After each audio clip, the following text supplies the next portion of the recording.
now I'm going to actually tell you what annotating text is. Annotating text is making small notes of things that you're reading inside the text.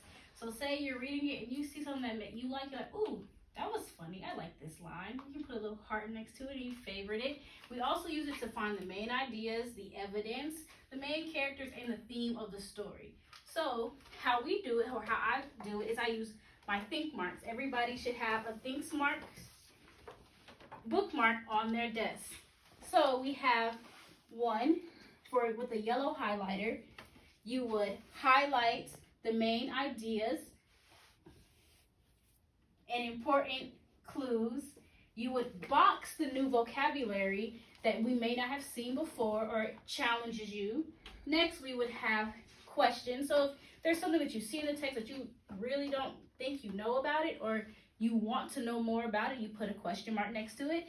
Next, we have put an arrow to make connections to yourself, the way you see fit, things you see around the world, and the things that you may see further along in the text.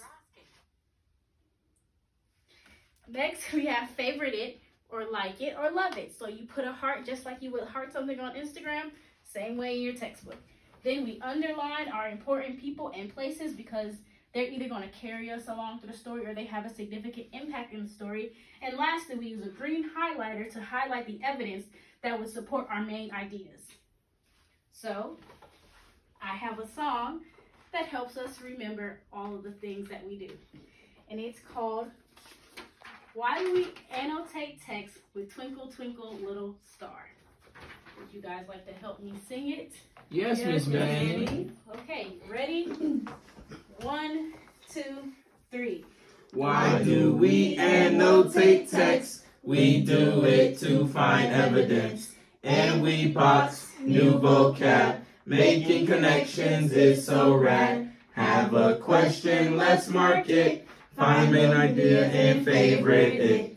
People and places are underlined because they are important. So let's make sure they don't hide. That's how we annotate. Let's continue to keep reading great. Good job, everybody. Hey. Now, what are some things that we have seen in the song that match what's in our think marks? Yes. Box new vocab. Okay. Anybody else? Yes. Have a question, let's mark it. Okay. Yes. Find the main idea and favorite it. Yes, we do have to find the main idea. Yes. Making connections is so rad. Yes. What are we making connections to?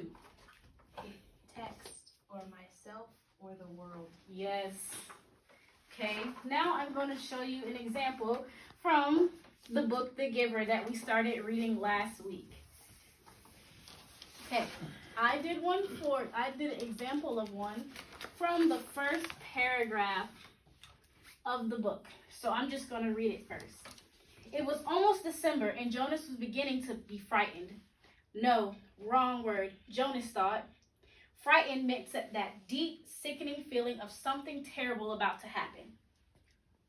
Frightened was the way he had felt a year ago when an unidentified aircraft had overflown the community twice. He had seen it both times. Squinting toward the sky, he had seen the sleek jet and almost a blur at its high speed go past, and a second later heard the blast of sound that followed. Then one more time, a moment later, from the opposite direction, the same plane. So, in this, I have already annotated some of the main things that I've seen. One thing is, I love the month of December. So, I put a heart next to December. Oh. By us reading this, we can maybe think that if we're starting with Jonas, that's probably an important character or a main character within the story. So, I underlined Jonas. Then I put a question mark next to frightened because, I want to know why Jonas is frightened by what's going to continue on the story, what's making him frightened. I highlighted it yellow because it's probably an important theme of him being frightened throughout the text on what's to come in his future.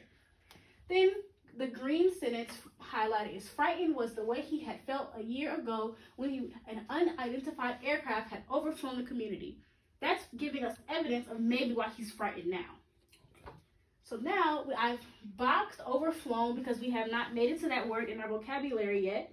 So it's a new word that we're introducing ourselves to. And community is probably somewhere where he lives with his family, and it's maybe his home.